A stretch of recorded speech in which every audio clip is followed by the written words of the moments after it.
Or Congressman Soldier Brad Wenstrup, welcome again to the Bill Cunningham Show. First of all, let's deal with the comments of Kamala Harris and Tim Walz, who's been to China 30 times, that somehow the policies on day one, she didn't answer the question, of course, but what are you going to do to help the middle class? And she babbled on with some word salad with a little bit of croutons, trying to explain what she's going to do for the middle class. And can you explain the comments of Kamala Harris recently in the interview and since then with Dana Bash Trump? It's Dana Bash Trump. As far as her comments about helping the middle class, her policies would destroy it. Explain that to the American people.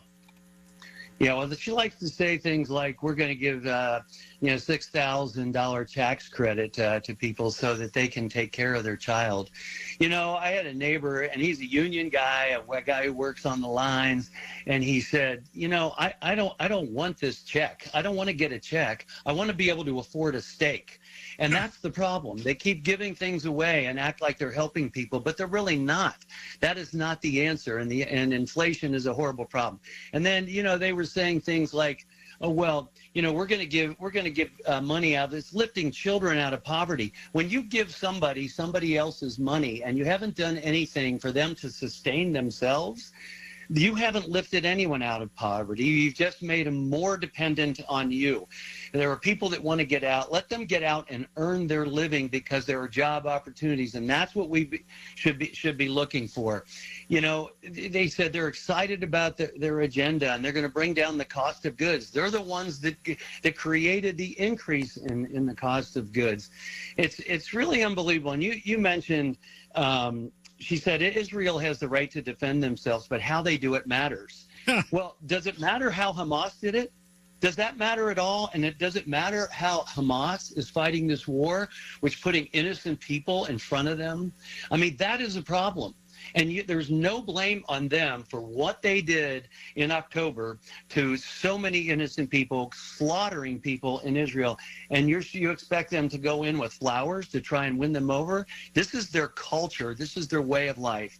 And if I can just comment on Tim Walz for a second, and he comes out and he says, well, when I said, she asked him point blank, about you said you carried guns into war. And he made something about his grammar not being very good. Your grammar was just fine. You said, like the guns I carried into war. There's nothing grammatically wrong with that statement. What's wrong with it is you didn't go to war. And that's not true. But you believe me, veterans are just furious about this, but this is who they are. And they sit there, and this is one I want more and more Republicans or just people with a brain to challenge people when they say the climate crisis is real. Tell me what the crisis is and why is it happening and why are your policies going to correct it?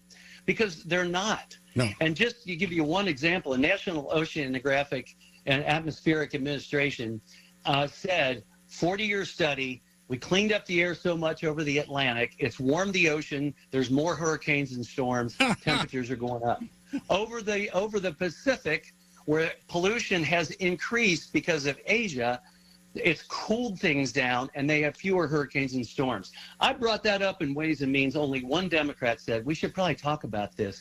Because, Bill, I can prescribe as a doctor a medication that might kill the bacteria you have, but if I kill you too, it's a problem. So sometimes we better figure out what we're actually doing and why. Congressman, you fought in Iraq. You were there, 3 tours of duty, retired 25 years. There's about 2 million men and women serving directly or indirectly. Probably in the country there might be 7 or 8 million total veterans, something like that.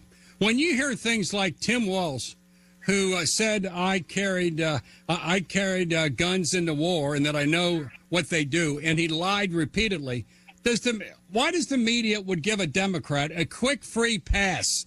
When the Dana Bash Trump interview took place, it was a quick pass. But if some Republican either states a lie or misconception or misconstrues something, all of a sudden it sticks with them with Velcro forever. Do you have a sense that the veteran community has given Tim Walz a Texas El Paso on this one? No, I don't. I don't think they're giving him a pass. She asked the question. She asked it point blank, but he never answered it, and she didn't really go back to it. And that's the thing is like, but Tim, you said this. And as I just said, there wasn't anything grammatically incorrect with what he said. What happened is he lied. He didn't go into war. Look, I served with him. He told me that he was the highest ranking enlisted ever to serve in Congress, that he was a command sergeant major. Well, you know what? He had that rank, but to retire with it, you have to have served the allotted amount of time. When I made colonel, they said, you know, you don't get to retire with that rank unless you serve 3 years. Then they said, well, you're going to hit your mandatory retirement, so you can retire with it anyway. I said, no. I want an extension to serve longer, and I want to make sure I get 3 years, and I want to make sure I do it right. And you know what? I even served 2 more after that, Bill. So these things, they're very clear, and he should know that. And he told that story over and over again. He could have easily said, well, I was a command sergeant major, but I didn't get to retire as that because I didn't serve enough time. He didn't do that. He let everybody believe that, and he put on his coin, his challenge coin, right, the command sergeant major emblem. And that's a big deal. For those of us who are not in the military, why is it a big deal to claim, to act upon, to tell other lawmakers that I'm a command sergeant major, when in fact he wasn't? Why is that a big deal? Because it has to go to the truth and honesty.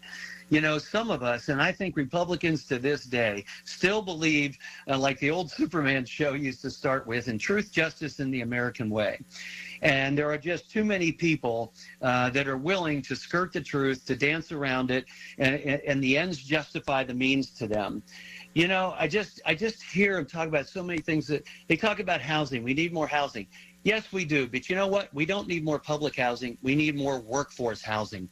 We have businesses going up in my district. Perina's building a new place. And my concern when they're building these manufacturing plants and seeing our economy grow is, do we have enough housing for the workforce? That's a different story than just say housing, government-dependent housing. We want those that maybe need that now to find their way into workforce housing. And that's the answer for a better America.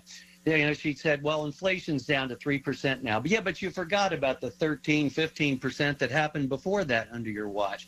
You know, she talks about how well Joe Biden has done, you know, during COVID. But let's not forget that when Operation Warp Speed was going on and they were talking about a vaccine, she said, if Donald Trump's administration comes up with this, I'm not taking it. And yet, first in line to get it once it was created, and then, to even worse, she and Biden issued a mandate to make people get that vaccine without even having the opportunity to talk to a doctor. And if they don't, they'll lose their job. This is dictatorial. This is socialist in nature. This is who she is. And this is what we're going to get if she's president of the United States. And, you know, it's just the whole attitude that we know better than you. I'm going to tell you what to do. You're going to be under our control. America's got to wake up for it because they don't like it. Deep down, they do not like it.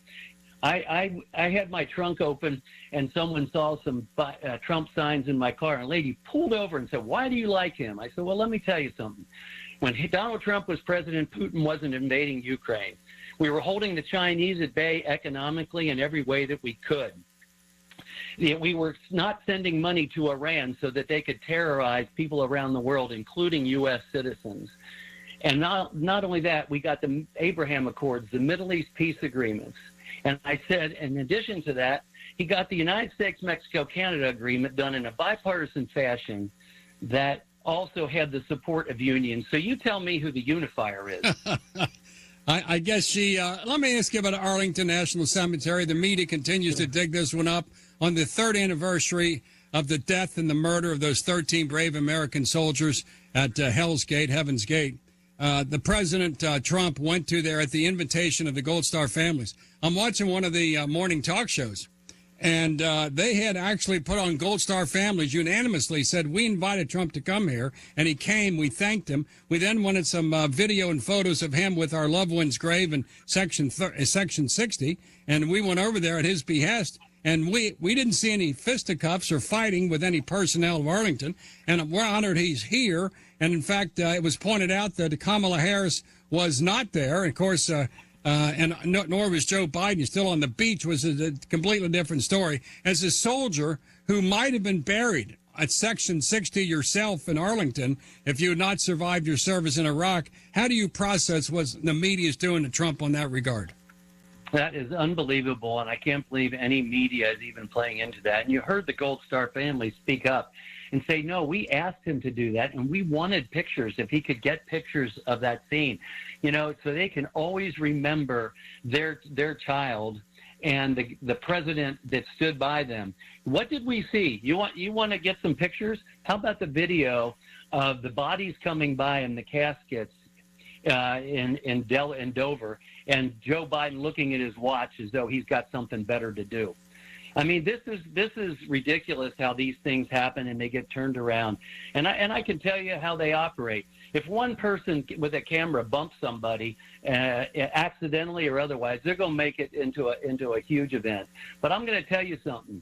Donald Trump and House Republican members of Congress have been shot at by Democrats. That's the world we're living in today. And they want to ignore those types of things. Those things don't matter. What does the media do immediately? And say, oh, I don't know if Donald Trump really even got hit. Yeah, well, I can tell you, there were 5 people hit at the baseball field, and that just got turned into a nothing. But believe me, if that guy had his way, he would have killed 20 to 30 members of Congress that day and their staff, and changing the balance of power in their House of Representatives. And I will tell you, that's an insurrection. No question. As far as the Arlington fracas, the media will keep playing it as long as they get coverage of it in a certain way. It's incredible to me that a good effort by Donald Trump to assuage some of the grief that those 13 families are feeling was turned into some political hit job against Donald Trump, which was unbelievable. And how do you process the Israeli hostages, one of the 6 Americans who were killed during the effort by IDF? And I watched Senator Tom Cotton on one of the morning shows talk about all of the armaments and missiles and weapons that Biden refused to give to the Israelis that they could have won the war. Just generally speaking, the IDF could win this war if we would let them win by non-nuclear means, attacking Iran by non-nuclear means, but we don't allow it. How do you process the anger directed toward, Benjamin Netanyahu, and I guess indirectly America, one of the hostages killed by Hamas? And I watched MSNBC earlier today, and one of the correspondents said that Trump's responsible for this. I'm thinking, I got to watch this one. So somehow twisted and turned into this is somehow Republicans and Trump are responsible for the 6 hostages killed, including 1 American, but somehow Biden and Harris bear no responsibility at all when they stop shipments to Israel of weapons that could have ended this war months ago. And Congressman Brad Wenstrup, how do you process that? Well, they do not believe in peace through strength. And that's a given fact. They think that being strong is somehow terrible and that you can get peace just by acquiescing to these. And that's the case. I heard someone from the Biden administration one time. She was very upset that Donald Trump had taken out Soleimani because it was going to make the Iranians mad. And I'm like, and I said, these people have been coming after us since 1979. When are you going to get it? Their attitude isn't going to change. And, we're talking about Hamas. I found a 1994 article in an old newspaper that fell out of the back of a frame. And it said it was about the IDF leaving Gaza in 1994. And they were being attacked by children throwing stones and chanting, "We don't want peace." This is who they are. This is who Hamas is. Maybe not every Palestinian, but this is who Hamas is. And those kids are now the commanders. They don't want peace. They take pride in killing Jews, and that's their goal in life, and they think that that is their ultimate reward. How do you handle that? It's hard to have a conversation with a group that totally believes that they are in the right. Basically what they have done is they've made Jewish people less than human in their mind, and therefore they're good to go ahead and kill. And it's a sick attitude, and the Israelis get it. They get it. I don't know why the Biden administration doesn't. I can't imagine ending that war with Hamas in charge of Gaza, which is what the plan is. And our hearts goes out to Hirsch, Goldberg, Pollan, and the other ones that were murdered by Hamas. They were not murdered by Benjamin Netanyahu or murdered by Trump, or even they weren't murdered by anyone but Hamas. And as soon as they reorganize and get together more ways of kill Jews and kill Westerners, they're going to do it. The only way to win the war is to say to Israel, how can we help you obliterate through non-nuclear means the nation of Iran, which is actually the head of the snake that funds Hamas and funds Hezbollah and funds it all. But Congressman Brad Wenstrup, we got to go once again. Thank you very much for coming on the Bill Cunningham Show. And outrage, it's all this fake outrage the media and Democrats have that drive the media cycle. And I just hope, we talked off the air briefly, I just hope the American people see through the BS that Kamala Harris is trying to sell us. I hope they can see through it. We got to save our country from this. We really do, Bill. And I haven't talked that way through my whole time in Congress, but this is where we are today. And the Democrat Party is not the Democratic Party of John Kennedy in the 60s, that's for sure. Completely different, Marxist, socialist. Kamala Harris takes over. Look at the shooting of the San Francisco draft choice, Ricky Pearsall. The major cities are breaking down, boarded up, and that's what's coming to every burg and every city. We owe $36 trillion on its way to $50 trillion. It'll never stop until it is stopped. They won't stop on their own. They must be stopped through the ballot box. And Congressman Brad Wenstrup, once again, thank you for your quarter century of service in the military. God bless you and God bless America. Congressman, thank you very much. Thank you. All right, let's continue with more. And he's so right about that. I mean, we cannot continue like this. The cities are in collapse. And guess what? Crime rates are down. Crime rates are up, but arrests are down. We'll prove that later. Bill Cunningham, the Great American, with you every Sunday night. All right, Billy Cunningham, the Great American. Congressman Brad Wenstrup has spent 25 years in the military, several tours of duty, and also heading up the subcommittee on COVID investigations, etc. And when he says that Congressman Tim Walz, this is going back 5 or 6 years, introduced himself to the other members of Congress as the command sergeant major, none of them thought to check it out. But now that he's risen his profile a bit, he's lied about the service that he had. And many of those who served with him said that when we were going to be deployed, the announcement wasn't made for 3 or 4 months later, but he knew what was going to happen. He decided to become a politician instead of being a soldier. And to me, that's a serious problem. What do you think? I think many Americans think it's a serious problem. But then to get on to Arlington, which is a made-up, fake controversy that the media continues to dig up as if it's important, is another disgusting aspect of the mainstream media.